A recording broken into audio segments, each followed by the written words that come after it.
Yeah, come down here.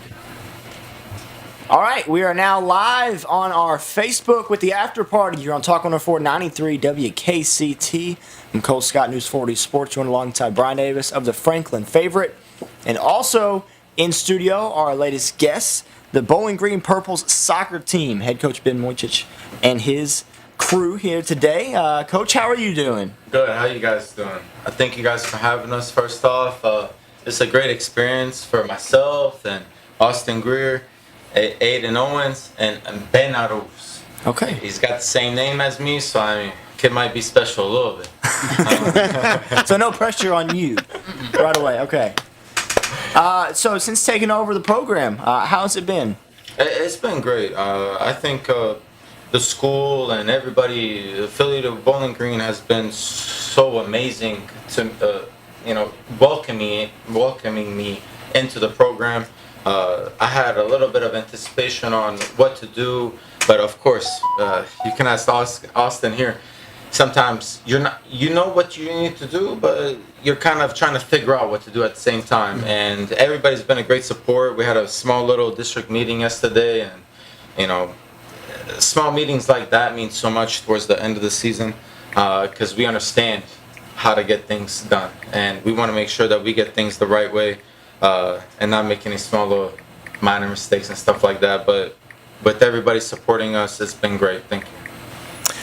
All right, so Coach, what made you, when I guess you was offered the position at Bowling Green High, what made you accept it? It was just the opportunity. I think this position for me to be a part of the program with Bowling Green Purple Soccer is a very respectful position. Of course, it's challenging, and it is. And we understand that together as a staff and as a program. We have a lot of shoes to fill in.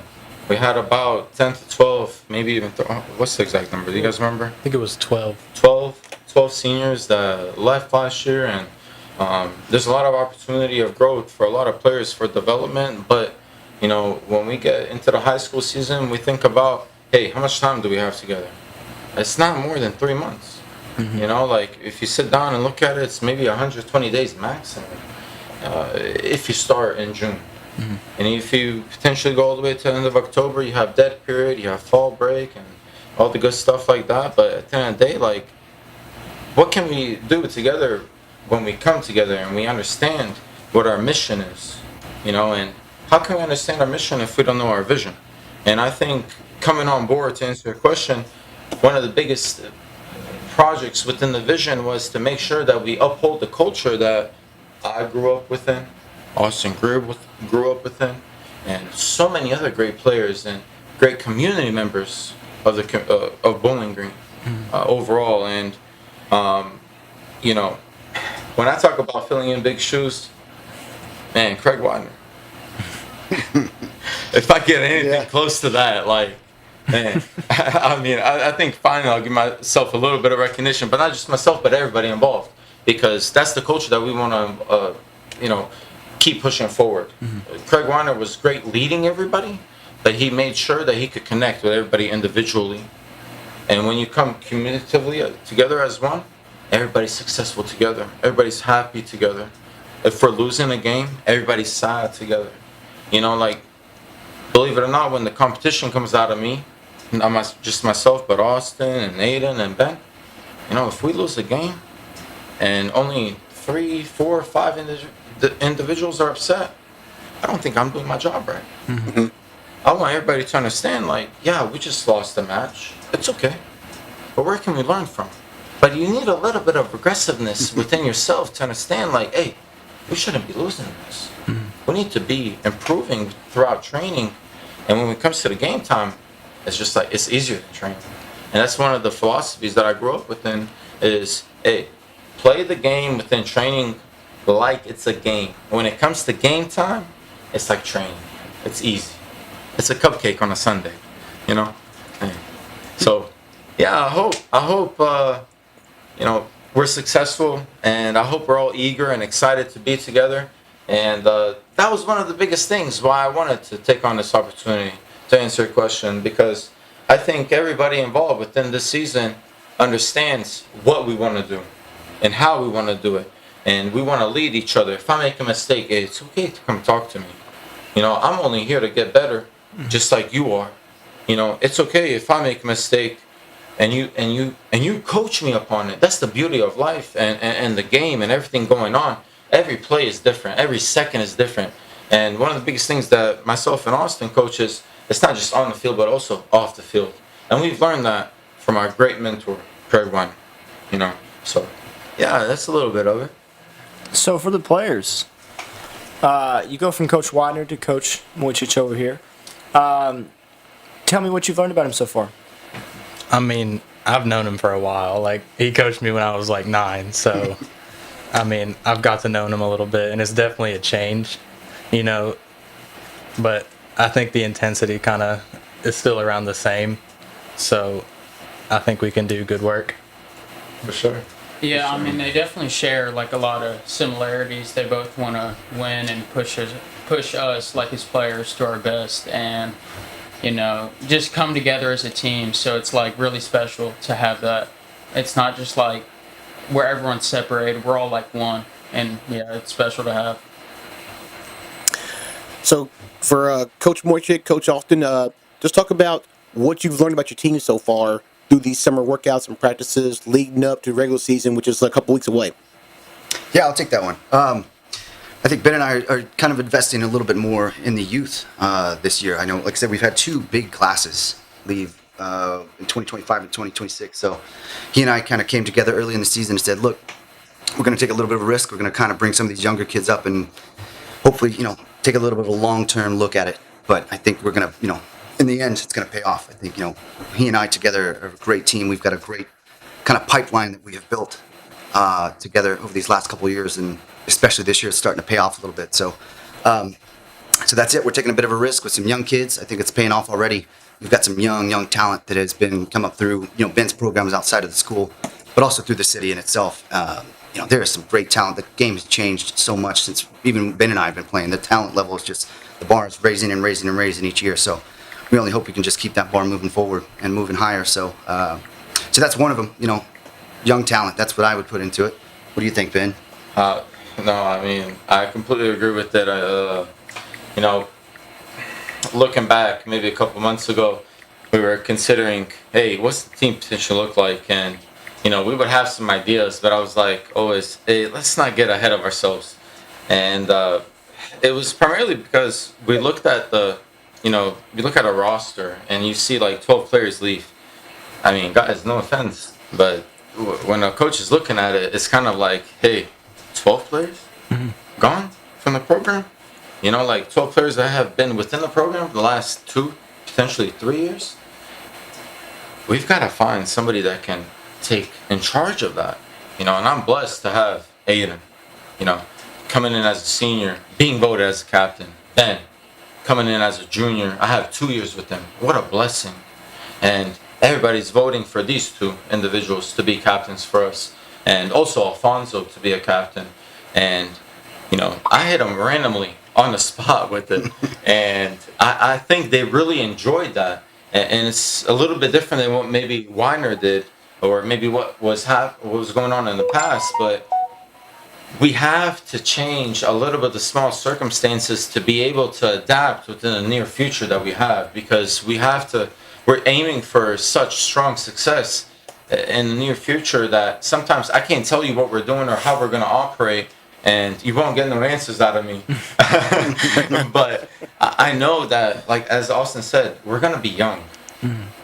Aiden is one of the 5, 6 seniors that we have. Ben's one of the 5, 6, 7 juniors that we have. You know, and there's Alfonso also. Is he going to be a senior? Yep. So he's one of the 2. So we have seniority there. And we respect that within the high school game and the grid and the architecture of the high school background. But we also respect the game of the sport, the soccer overall. When individuals come in and they have National League level of playing in San Diego before anybody playing in Salt Lake City, Utah in July, this kid Ben is playing in June. He's a part of a Tennessee club playing at the highest level possible. And when I say, guys, who do you think is the best player on here? Everybody's pointing towards him. And I'm just like, I think we're on the same path.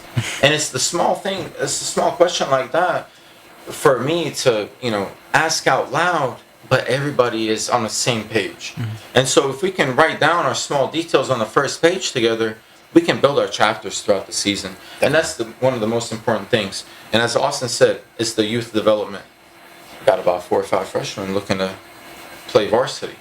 We've got about 4, 5, 6, 8th graders who can play JV. Tell me what's not stopping you from challenging the players around you to show him and to show myself, like, hey, I want to play up. And these two individuals can lead that pathway for them. And, with their experience and the short time that they've played within their teenage years, I think they can be great leaders and great captains within the program to continue the culture that we look to bring apart here. So, yeah. And last thing on that too, we talk about the youthfulness. We've also got a good roster shape. I think you said we've got a good number at each level, especially in the youthful side. But I think the last thing too is diversity. We've got a very diverse team. People from all over the country, immigrants. This, I think, is what makes this team special. And not just this team, but all the teams in the city. But I think especially ours, we're able to lean on people's backgrounds and take advantage of that. So, people play with different styles and it comes together and it makes something quite beautiful. And again, it is the beautiful game for one reason, right? So, I think that's it. Beautiful. It's beautiful because of the diversity as well. So, you talked about the youthfulness part, and that took me back to a conversation I had a few weeks ago with Coach Ratton, BGFC. He talked about those guys playing UPSL, and that helped them, for these tournaments. Is that kind of the same philosophy? Obviously, I know you have a lot to do with BGFC. I don't want to talk much about BGFC, honestly. I'm here for Bowling Green High School and the Purple Soccer Program. But I do understand your question and the background of you understanding the maturity of it. And that's a great question. Thank you for asking. But as my role of, I think maybe potentially I'm a leader within the program of the community of soccer here. And I always want to be able to help out any individual, any program to its best ability. And of course, I will say it's very similar to that philosophy of a U16, U17, U18, U19 playing a part of a semi-professional league, a part of the UPSL. Yeah. And maybe that correlates to an 8th grader coming in and playing junior varsity. But we understand what's going on in the background to make sure, like, hey, this is it for you. You got to wait for the right time to move forward. Well, we also understand there's a couple of freshmen that can play up with a senior. Unfortunately, we had to cut a couple of seniors. Unfortunately, cut a junior. There's only so many spots that we can make, and I'm sure you guys have heard this all the time. It's the worst part of a season for a coach throughout tryouts to advise to somebody like, hey, I'm sorry, I don't think that we can take you right now. Please train throughout the next 365 days and come back again. But it's difficult to tell that and advise it to a senior. And one of the most beautiful moments, I think, in my career of coaching the last 10 years is two of the potential captains, two of the potential leaders that came in, after tryouts, and they're mentioning an individual's name, and he's a senior. And we were on, back and forth about it. Hey, we have this last roster spot. Can we bring him in? Can we not bring him in? Would he be better than this individual if we played in this formation? How does he fit throughout the program, throughout the formation, And I made the final decision. I was like, I think we might have to let him go. And we moved forward with it. But the players in the program came and approached us, and they advised saying, hey, as a team, we're thinking about this individual. We would like him to be a part of the program. Coach, trust us on this right now. Let him show you what we've seen from him the last 6 to 12 months. I'm new to the program.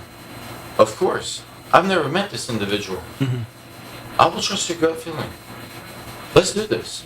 And that's what we talk about, It's brilliant. And I think, it just goes again to show these guys, they understand each other better than we do sometimes. So our job is to sit up high, but they're down in it every day. And so to see, their leadership to come back to us and say, no, we think this is the wrong decision. I think that takes guts, and, props to them. So I think,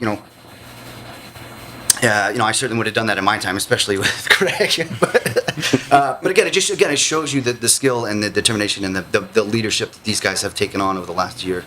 or so that their ability to do that and say, hey, we think this is wrong. I think you need to check this one again. So props to these guys for making that. For sure. Yeah. Coach Ben, I mean, we have to bring it up. This district with yourself and Greenwood and South and Warren Central is just a brutal district, and it has a lot of players that you have coached up at BGFC. So, just talk about the brutal district you're about to endure as a head coach, and then two, as you know, how proud of you to see guys that you have coached up and trained as part of BGFC and are now playing on the varsity levels at these other schools at Greenwood, South Warren, here at Bowling Green as well too, and at Warren Central too as well. You know, to answer your first question, I'm excited, and I couldn't be more excited than to lead the pack and to lead the front line with these guys here, in all honesty. Of course, there's always a little bit of curiosity as a coach or an individual coming into a program saying, hey, what are we working with next year? After the program has so much success previously in previous years. You know, like, that's why I say I got more shoes to fill in than anybody. But at the end of the day, like, when I'm looking at a training session today, like, we showed up at 7:05, we're supposed to be at 6:55. We're running a session. And it felt good. I think it felt good. And we kept going, you know? And nobody was like, hey, Ben, we're running late. They know where we need to be at. They know we're going to be a little bit late. Should we have advised you guys a little bit? Yeah. You're good. You know, but, like, certain guys know where we're going, but there's always a couple of handful coming in like, hey, what's up with this? What's up with that? And I'm just like, yeah, we can talk tomorrow.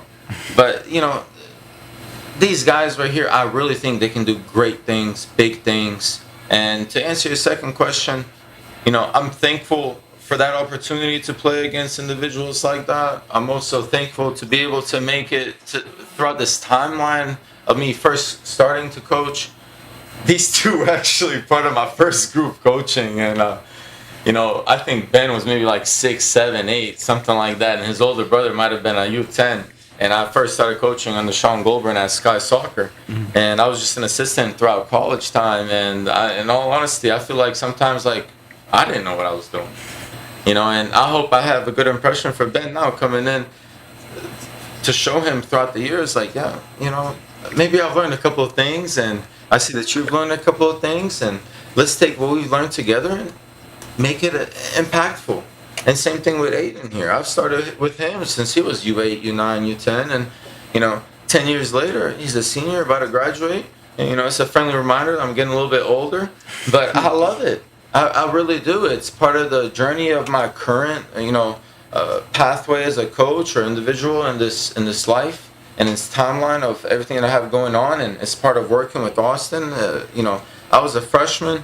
I was an 8th grader. You were a senior, you know, and I go as a freshman. He graduates, and he's doing big things. He won state title with Craig Weiner, and was it Steve Henson? Yep, Steve. It was I Steve. knew he played with Steve, but he was the one coming out.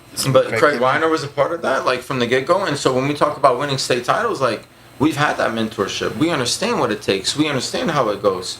And I want them to understand also, like, we have this experience of competing within not just the district and a regional level and winning, but also a state winner right here to the right of me. You know, I also understand this guy's going to a national scale in San Diego. This guy's competing with a state championship team, you know, but he wants a year off, and he takes a year off because he thinks it's the right time for himself, but he wants to play high school with us. I'm so blessed. You know, I get to finish it out with him, you know, but I want them to understand, like, hey, this is part of the journey. We're here together yet again. To me, it's like a miracle. It's a blessing. And when we talk about these other individuals at these other high schools, and props to them. I wish them the best, and I want them to be able to compete at the best level that they can be at. I want them to challenge us and make us better, but also do the same thing internally at their programs. But I mean, at the end of the day, I'm representing Bowling Green High School, and we're here to win district, and we're here to win regional title. And then we can talk about the next one that's ahead of us, and because we don't want to get too far ahead of ourselves right now, you know? Yeah. For the players, what's your vibe going into this year? I mean, it's pretty different. I mean, losing I mean, every year it's different if you think about it. I mean, you're losing half the team each year, so the vibe's always going to be different. But this year it's very different, coming under new coaching and new players coming in, like the young people coming in. So, but I would say it's definitely like a hopeful vibe. Like, we hope that with this squad we can do great things and that we can go on to win these achievements. And yeah, I'd say the vibe's pretty hopeful, and we believe that we can do good things with this group of people. Yeah, like Aiden said, it's definitely different, but the high expectations are always there for us in this program, and that's just how it's always going to be no matter what. And I think under this team and under the new coach, there's a lot of potential for us to do like great things through the district, region, even state, but that's later on. So yeah, it'll just starts here in a little bit, and it'll just build its way up throughout the season. For the players, from your perspective, what's it like a district matchup with, against a Greenwood, against a South Warren, against a Warren Central? How tough are those matchups? I mean, they're very tough, but they're also, I'd say, they're just really competitive at the same time, just because, we know these people. We've grown up with these people. We've played against them for years, so there's definitely, like, it's more than just like, oh, we're playing, that team. We're playing people that we actually know on a personal level. So it's kind of like there's a higher level to it. And it's always a tough thing to play against these teams, but, you always got to go into it with some sort of confidence. And not just confidence, but just knowing that, yeah, we can compete with them, and we hope that we could, win these games against these people. I mean, yeah, it's people we've grown up with their whole lives and we've built connections with, and now that we're playing with them in such a high intense matchup throughout the week, and you look forward to these games definitely because they're fun, they're intense, and they're a special thing to have, to be honest. It's different from other games, from playing like Owens.all, like teams like that. Like you look forward to the district games and all the fans coming to see you, and it's special. So tell me, for the Purples fans that might not know or be aware of you or this team yet, what should they know about you to get them hyped up for this next season? We're gonna be a young, fresh, dynamic team competing, and just add up to what these fellas here said, in one of the most competitive districts and regions in the state. Believe it or not, I think in the last 5 years, 10 years, we've proved to everybody throughout the state. You don't have to be Oldham to scare us. When people come down to Bowling Green, which a lot of people don't want to, because they're scared a little bit. Yeah. And I think Bowling Green has led that pathway for a long time, but I think now South Warren gets that recognition. Warren Central gets that recognition, really. AJ Ray's done a great job with that program. Tom Alexander's done a great job with that program. And is it Franklin Serrano leading Greenwood now? Yes. Franklin Serrano's doing the best that he can to lead that program in the right path. We even have Warren East out there. We have Glasgow, Barron County. I even consider Russellville and Hopkinsville to be a part of our program. If we mention Owensboro, they're so close to us. Potentially, when you think about it, they're a part of us. How many players have you grown up playing with from Owensboro? They understand the dynamic when they come down and play in Bowling Green. But when you play at Bowling Green High School, it's a little bit different. It's like, giving Argentina the best game that you can. Like in the World Cup Sunday, hey, we're on top. We're on top of you guys, But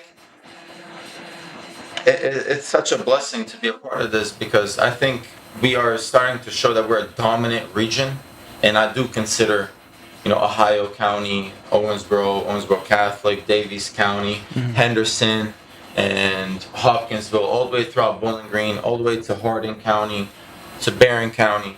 This region, this is all within 90 miles. Henderson, and when we come in here and we compete against each other, one of us are going to the Final Four. One of us. Yeah. And, whoever it does go, best of luck to you. You beat us fair and square. Whoever represents Region 4, whoever gets to that moment, best of luck to you. You know, because at the end of the day, I would rather love for an Owensboro region, Western Kentucky area, South Central Kentucky area to win a state final than, I'm sorry to say it, than Louisville, Kentucky or Lexington, Kentucky. They're overpopulated. They have talent, you know, out and about. They've got, and Ben Arauz here knows, like, they've got so much talent because of Louisville City and Lexington Sporting Club and even the MLS program with FC Cincinnati. So many MLS Next programs, all the players don't play high school anymore. So when we come here, we bring in the best talent that we can to compete against each other, and whoever dominates at the end of the, is it 80 minutes? 80-minute game? Yes. You know, within a region final, you got to go represent the region that you just claimed and conquered. And so when you go to a state, you know, tournament, best of luck to you. You know, and if I see anybody from Owensboro to E-Town to Bowling Green and west of it, all the way to Glasgow and west of it, we're rooting for you guys. I hope you guys root for us as well, though. You know, because I think that's what we're all here for, to help make each other better, and that's what we have preseason games for and regular season games for. District games matter the most, I assume, you know, to help build your status or your record until the district tournament. And we all know, like, you just got to make it to the district final and get to the regional tournament. But when regions come around, it's game time. Yeah. You know. For the players, and even Austin, you can answer this too as well. The pit is just so unique to play there, and it's also very intimidating too as well. For those who don't know, tell us why the pit is that way. I think it's that way, just the way it's built. Like, you're kind of, when you're playing on it, it is sort of like a stadium. You're down in there, and people are looking down at you. And, you know, and when you're on the field, you're looking up at those people, those fans, and they're looking at you and looking at you play. I mean, it's definitely intimidating, to say the least. But, yeah, I mean, it also gives you confidence. You know, there's all those people, you know, who are there or paying just to watch you play. And, you know, also, like, since they renovated it, the turf and everything, you know, the big on the hill, the big pit, like, that's intimidating. So, yeah. I mean, yeah, it's a privilege to train and play at the pit. There's nothing like it. Like, it's truly one of one. And having all these fans and, you know, family, students from your school, friends coming to see you play on a Wednesday night against a district opponent is something, like, truly special. And it's very intimidating for opposing schools to come into the pit and have to perform there. We can't let you guys get away without talking about the World Cup. What was everybody's take on the World Cup? It was great. I'll go with this one. Man, I told my family, my parents, when I was watching that third place game, that was a game. If you don't like soccer, if you've never watched it before, go watch that one. Yeah. If you want to be technical and you want to get into it deep, go watch the finals between Spain and Argentina. But, I mean, man, for people that have never watched one before, go watch that England game. I mean, 10 goals. I mean, was it the highest scoring goal game in a World Cup? So That's the best ticket you could pay for. I would say so. Man, that was an all-star game. It truly was. And I think that's what everybody wants to come see. You know, those 0-0, 1-0 matches are kind of tight. Everybody kind of gets like, well, what's going on? But for people that want to come and see and watch, like, the best in the world do the best thing they can, that's the game to go watch. But I don't know. I had picked who did I put on? I had France. That was my pick, but they got Argentina. So I don't know. What do you think, Ben? No, I mean, I mean, especially you went to the games, so how Yeah, tell us about environment? that. How's the environment? Yes, talk about the environment there. no, I mean, it was amazing. Obviously, the first environment I've been a part of the World Cup. I wanted to go back in 2014 in Brazil. I thought it was a little bit too dangerous. In 2018, I just graduated college, so I try to, you know how it is when you graduate college. You're trying to get the next steps going in your life and trying to find a career for yourself. And I couldn't go to Russia in 2018 for it. And so 2022, with the Qatar World Cup, you know, I was a huge fan of it and a massive supporter of it. And that's probably the World Cup that I wish I could attend to. But, you know, like, I'm in a certain phase of my life. I'm looking to get married. So, like, the World Cup's typically throughout the summer, but Qatar moved it to December. Like, November, December time frame in 22. And so that was like the first time ever it's ever been changed from the summertime to the winter time. And 3 months after New Year's of 2023, I got married. So I couldn't do that, like I got engaged and everything. But this year, thankfully I'm still married, knock on wood. And my amazing wife, she really supports me on my crazy ideas. A couple of months ago, prior to the World Cup, like Bosnia, I'm Bosnian and the Bosnian national team, we had to go in the playoff bid for the World Cup. So we finished second place in our group for the World Cup qualifications in Europe in a certain group, and we had to go to Wales. We had to beat Wales, and we beat Wales, and it was crazy. And then, we're hosting Italy. We have to win 2 playoff games. And I'm just like, man, Italy? I don't know, guys. I know we're hosting. I know we went to Wales, and we beat them, and we did our thing. But, like, guys, beating Italy and at home, I think we're one of the countries, maybe we'll just jinx ourselves thinking about it because we want it so bad, And we ended up winning in penalties. I think when we scored like our 4th penalty in a penalty shootout, Bosnia versus Italy, back in like March or April, whenever it was, I think within 30 seconds of us scoring that goal, like I went and booked my flight to Toronto. There you go. I was like, this is it. Like, there's no other time that I can ever experience something like this. And honestly, I went to an opening ceremony match because it was Bosnia versus Canada. And guys, I think I had the best experience. Honestly, now thinking about it, like I went to an opening match against Canada. I came back home. I wanted to go to the LA game, like we mentioned, against Switzerland. I couldn't make it.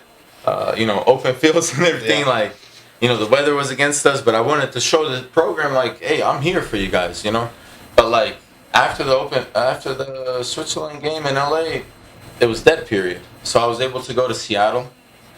Stayed out west a little bit. After a couple of days, they confirmed Bosnia's going to play the USA in a knockout stage game in San Francisco.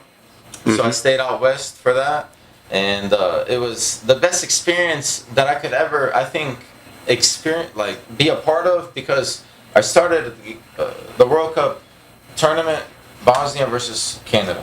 And I finished at Bosnia versus USA. Yeah, Bosnia lost, but at the end of the day, like, it doesn't matter who wins or loses to me, because I support both teams, both nations. Yeah. And it was such a crazy game to be there, just as a fan, not a coach, not as a player, but just as a fan. On TV, you get to see, like, potentially that red card. What's his name had? Balligan had. But, like, you don't get to experience what you were experiencing at home or at the pub. Watching the game on TV with the VAR review. Like, in the game, like, there's no VAR review. They're just telling you, like, hey, VAR. And the referee goes to there, like, to the middle of the field, and he comes back out with a whistle, blows it, hits you with the square. Number 9, number 10, red card. That's it. And the whole stadium just erupts. Yeah. And you get to experience that compared to watching it at home or wherever you are. And you're just like, dude, I gotta pull this up on YouTube TV real quick. Like, was this really a red card? And so, like, you go back and you're just like, you're missing the vibe at home because you're typically used to that. But when you go to the game, it's like, dude, really? A red card? This is crazy. And then we all know what happened with that red card. It was so controversial the next couple of days, the next 6 days. Yeah. USA against Belgium. And so that was the whole ride.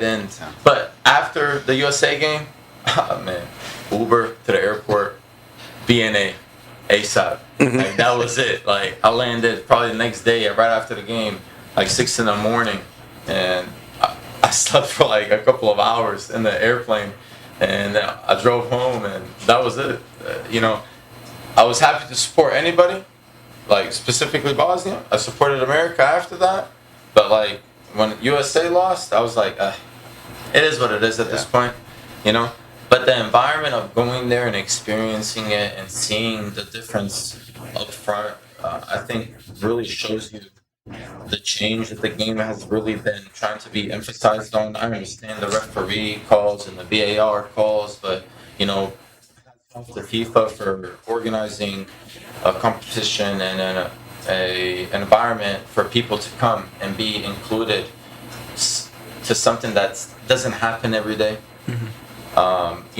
We go to national games as much as we can, and like I'm looking at what's coming up on Geodis Park out in Nashville in upcoming months, and there's a doubleheader, USA men's and women's rugby team, and I'm just like, I'd rather go to that than a Nashville Soccer Club game, because it's that international experience, and that's what the World Cup did. It wants you to provide the environment that maybe potentially that you're missing overseas, or South America, Europe, Asia, and stuff like that. So I think it's a good opportunity for everybody to be a part of. I know it was expensive. It was really outrageous with everything going on with the prices, but I mean, at the end of the day, like a lot of people, including myself, we given everything that we can to be a part of that. If Bosnia didn't qualify for it, would have never been a part of it.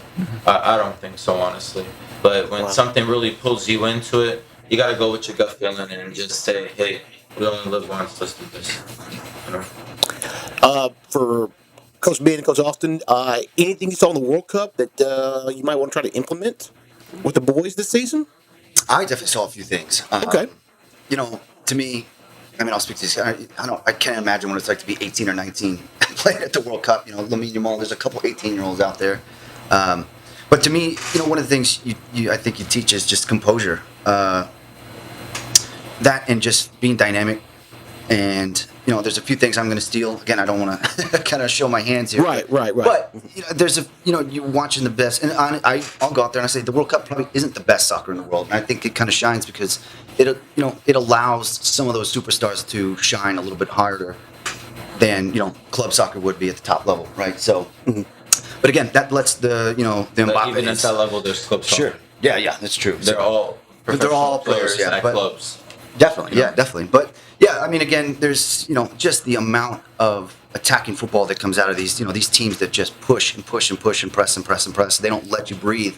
Is something it's something to desire, but that's where we come to these high school kids. I think you have to start with fitness, and fitness is a great foundation to kind of be able to do and implement the strategies you want to try and implement. So that's why today, these kids ran 4 miles today before we got here, at least at the varsity level.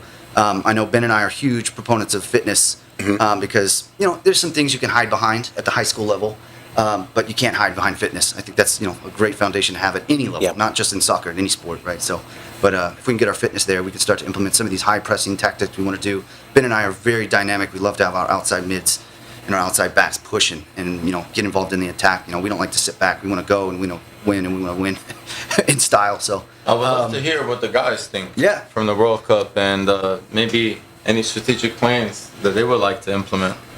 I really enjoyed this World Cup. There was something great about, I was a little skeptical about the expansion of it because, you get so used to the set amount of teams, but there was something great about expanding it to what was like 48 teams. Yep. And you got to see these littler nations like Curacao and Cape Verde, who obviously they showed up this World Cup, and there's something beautiful to see in that. All the fans and stuff, they're getting if they never expanded these players, you wouldn't even know them. You would have never even thought about it. But expanding the World Cup definitely got to shine a light on these smaller nations and show that just because you are a smaller nation, that doesn't mean that, you can't fight against these bigger nations. Oh, yeah. Yeah, this World Cup was great. It was special. It was so close to us. So it was people who have never interacted with the game before tuned in and watched the games, and now they're involved with the game. And it's cool to see that people who have never been a part of soccer, liked it, played it, now tune in and enjoy it and want to play and stuff. So yeah, it was great. I guess my last question for you, Coach. You're coming in as the champions. Obviously, you guys have experienced that as players yourselves. Does that bring any type of expectation, pressure into your first year? I wouldn't say so. To be honest with you, I just want the guys to trust me as much as I trust them. You know, and it always starts throughout training. And I tell the guys all the time, like, for example, you know, they've known me, like, Aiden's known me more than Ben has, but Aiden knows, like, I'm going to act crazy, but I'm not crazy. I'm just going to act in that moment a little bit crazy so I can get the best out of you. Because I don't think you're giving me the best. Okay. You know, when you give me the best version of yourself, I'm still going to act a little bit crazy. Because I love it. You know, like, when you give me the best version of yourself, I know there's even more within you to give us all. You know, and it's not just about providing it for the ones around you, but for yourself. You know, at the end of the day, you're the one making it step by step, individually as a player, throughout the play. But as a team, we're all making it step by step. So it's like when we do fitness, 2 mile, we gotta do a mile under 6 minutes. If we ain't doing it under 6 minutes, we got a problem. Okay? Could we have 5 players not making it under 6 minutes? Figure it out. You know, do you need my help? Reach out to me. You know, you want my help? Reach out to me. You can't handle it on your own? Go ahead. I see you're struggling. We're here for you. You know, and that's the biggest thing. I think I'm excited for. You know, and to be challenged upon. How well can I lead the team? How well can the team lead me? You know, because I make them better, they make me better. They can take all the accountability for the wins. I'll take all the accountability for the losses. Because at the end of the day, I make the final decisions. You know, but yeah, definitely excited and eager to get going. Of course, we can't find your schedule on KSAA. Shocker there. Who do you start with, Coach? Who do you open up with this season? We actually have a preseason friendly tomorrow with Glasgow High School. Ooh, okay. So that was one of the reasons why we were delayed a little bit, because we were handing out backpacks and everything for the kids and stuff. But yeah, we're ready to go live tomorrow. And at the pit, or is it going to be at Glasgow? Yeah, at the pit. Oh, wow. Okay. Typically we go to Glasgow, but you know, thankful for Glasgow High School and their program and their leadership team to be able to work with myself and the staff for understanding, like, hey, it shows us that we're hosting you guys, like, can you guys please come? And so, like, yeah, they're coming out tomorrow, and we're going to start our little preseason friendly, and, you know, we're just going to test out a couple of players in different positions and challenge everybody. Win or lose, go home, be happy, though, you know, and be impressed within each other at the end of the day. Wow. Yeah. I mean, it's coming up quick. We've got Glasgow tomorrow, E-Town on the 6th. Yep. And then it's right before the first day of school. I think we open up with Davies County. That's what I've got. So wow. It comes quick. It sneaks up. And those are no slouches either. No, I mean, we start off, those are no like you said, it's a tough district, and, you know, we're excited to do it, but that's, you know, these kids are capable. So high bar, high support. That's you asked about the pressure. The pressure is what we put. That's where the pressure makes diamonds, as they say. So wow. I like that. I like it too. Man. All right. Thank you guys for stopping by tonight. Thank we you all can't for wait to see having what us. you guys get done this year. We'll be out to the pit quite often, and let's see if you can raise some more trophies at the pit. That'd be awesome. For sure. All right. For sure. That's our goal. Thank you, sir. Absolutely. All right, that is Coach Mujcic and his guys with Bowling Green Purples Soccer. You can catch them out this season here in just a few weeks. That is Sports Talk here on Talk on 493 KCT. Before we go, I mean, I better give my lady a shout out too, because you gave yours a shout out, and she'll kill me if I don't say anything. But okay. First off, happy anniversary to you and Kara, stuff like that. Thank you. J Mac is watching. Mwah. For you, girl. There you go. All right, I like that. Yep.